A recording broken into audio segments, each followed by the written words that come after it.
Central bank digital currencies, or CBDCs, are coming. 114 countries around the world are currently working on a digital, more efficient version of fiat money.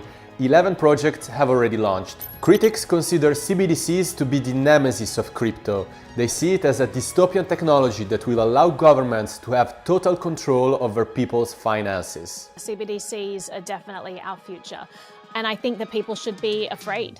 But how much of a threat do CBDCs pose to our financial freedom and democratic societies? And is there any chance they will ever replace cryptocurrencies? We try to find out by sitting down with Naomi Brockwell, a tech journalist and privacy advocate. I'm Giovanni. In this show, we challenge the ideas that are shaping the world of crypto. In each episode, we assess a crypto narrative, a macroeconomic outlook, or a potential disruptive technology. Only the most solid ideas will make it to the other side. If you enjoy our show, please consider leaving a like to the video and subscribing to our channel. So a lot of people tend to still conflate the concept of cryptocurrencies and CBDCs, or central bank digital currencies. Can you point out the main differences between these two concepts? Sure. I mean, it can get pretty blurry, so I understand why some people get confused by it all. And it really depends how it's implemented. It is the big differentiator. For me, cryptocurrency, what it stands for is the decentralization of money. It is a decentralized ledger that basically enables uncensorable payments, or at least censorship-resistant payments. It gives people back control of their money. For me, central bank digital currencies represent the opposite. It represents the central bank, controlling the money supply. People talk about it in terms of like programmable money. So in terms of like the practical state of money right now, I don't think central bank digital currencies are going to be that different to the controlled money supply we currently have.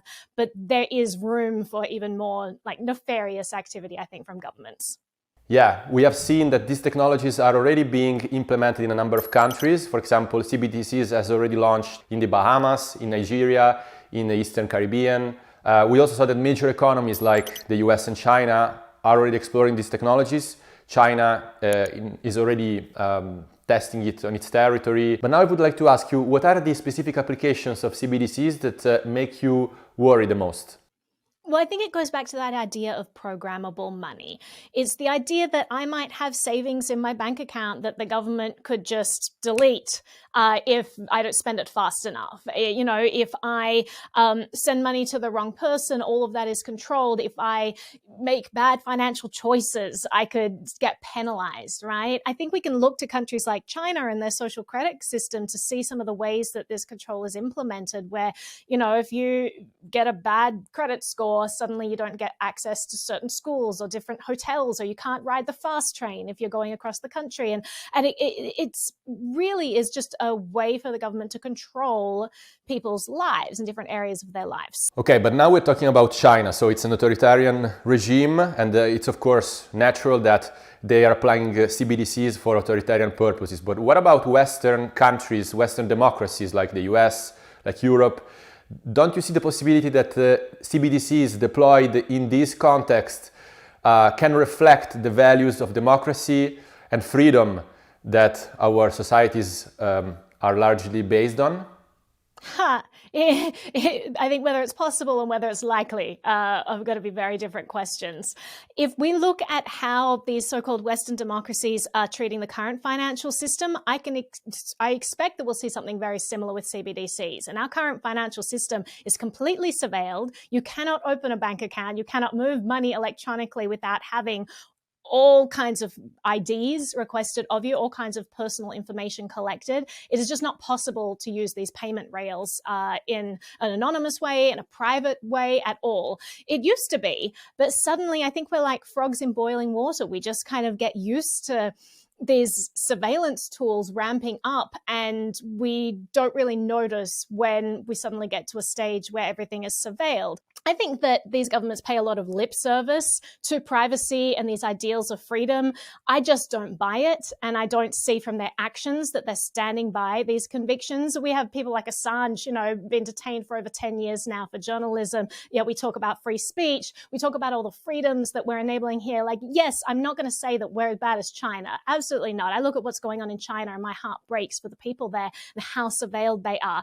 But I don't think Western so-called democracies are that far behind. Now let's talk about the upsides or the potential upsides of CBDCs. So this technology is aimed at offering seamless, fast, safe transactions to people, and they combine basically the speed of cryptocurrencies with the let's say stability in value that offer fiat currencies. Also, they will be accepted everywhere within the country that accepts them. So no cryptocurrency at the moment, at least that I'm aware of, can offer these upsides. So how can crypto compete with this technology in the long run? I mean, there's a lot to unpack there. Let's start off by talking about these instant transactions that will happen. I think for the average person, they're not going to care.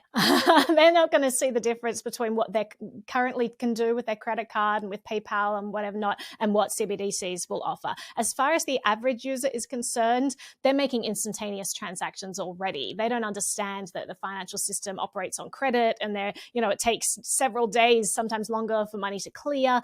From their point of view, the money left their bank account, they bought the chocolate milk at the grocery store, and they're golden. So I think for most people, they're just not going to see the benefits of this instantaneous transactions. The next thing is I don't think that competing for those things is the value proposition of cryptocurrency. People, I mean, we had the upper hand in the early days. Like when I first started making videos about cryptocurrency around like 2013, the electronic tools that we had in the traditional financial system were pretty bad. And so crypto did provide this hope of a better system that was faster and it was cheaper and all of this stuff. But honestly, electronic payments have gotten way better in traditional finance since then. And crypto, it can absolutely not compete right now. For me, the value proposition of crypto is not competing on those grounds. It's having control of your own money. It's being your own bank. It is having the ability to make a digital payment with an element of privacy.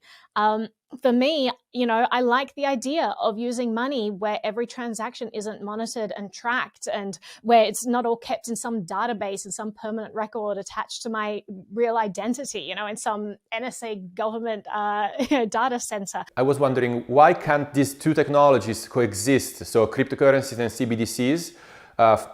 People that care about privacy can use cryptocurrencies, while people that just care about convenience, then they can just use CBDCs. Don't you see this as a potential working scenario? Yeah, that's absolutely what's going to happen. I do see a world where you're going to have this normal market and you're going to have this gray market. I think the gray market is going to increasingly grow. It is going to get larger and larger, where a lot of day-to-day transactions just move over to that crypto market, because if it's a choice between this surveilled system and this non-surveilled system, I think people don't like surveillance, but then again, people do like convenience. And so there is going to still remain this controlled market. I think that's fine. For me, it's not about forcing people to use this decentralized system. It's about saying you have a choice and you can make up your own mind according to your own value system. So this year, the crypto industry has been shaken by a number of crashes, like big companies that have crashed. They went bankrupt. We saw FTX lately collapsing. So trust in the ecosystem has been heavily undermined. How do you think the turmoil of this year has impacted the development of CBDCs, if in any way? Right.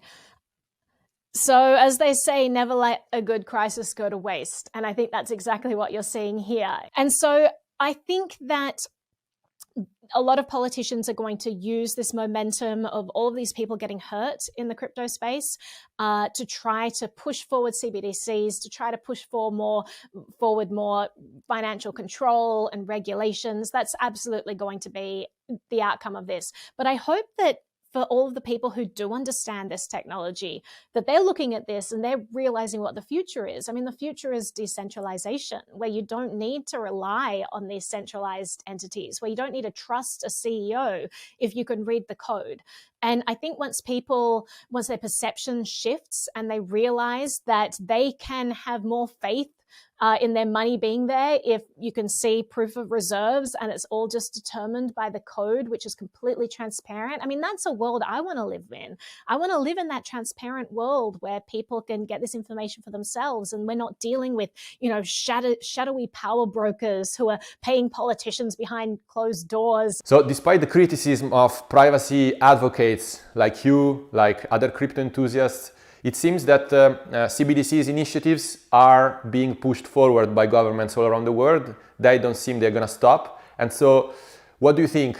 Are CBDCs inevitable? And if so, what should civil society and crypto enthusiasts and just regular people do to prepare for the advent of this technology? They're absolutely coming. It is inevitable. CBDCs are definitely our future. And I think that people should be afraid. People should be very afraid of this very controlled financial system that is even more controlled than the current financial system. I think that if people want to prepare themselves, find ways to disengage from the system. Already, I mean, where I live, there's a robust community of people who make everyday purchases in cryptocurrency. People often think that, oh, well, this is something that I keep in my bank account and never spend. It's like, well, I know a lot of people who no longer keep US dollars in their bank account. They're all in on crypto. They're earning crypto. They're spending crypto. They're buying their groceries with crypto. It's completely possible, no matter where you are in the world right now, to live entirely on crypto if you want to. I understand why a lot of people don't want to, because it's volatile. We haven't figured that one out yet. But if you want to opt out of a surveillance system, you absolutely can right now. Maybe you have an un-KYC'd collection of cryptocurrency. It's not illegal to do that. You can purchase cryptocurrency off friends. So maybe start to acquire un-KYC'd cryptocurrency that is not tied to you or your IP address or any of your personal identifiers like your email or whatever. Just start to build that. I would also say, even if you're not using crypto every day for every single thing you do, familiarize yourself with the tools out there that would enable you to do this. Yeah, definitely. I think that people watching our conversation today got some valuable information on the importance of financial independence, financial autonomy and freedom. So yeah, thanks a lot, Naomi, for being on our show. I look forward to see you again. Thank you so much for chatting with me. I really enjoyed it.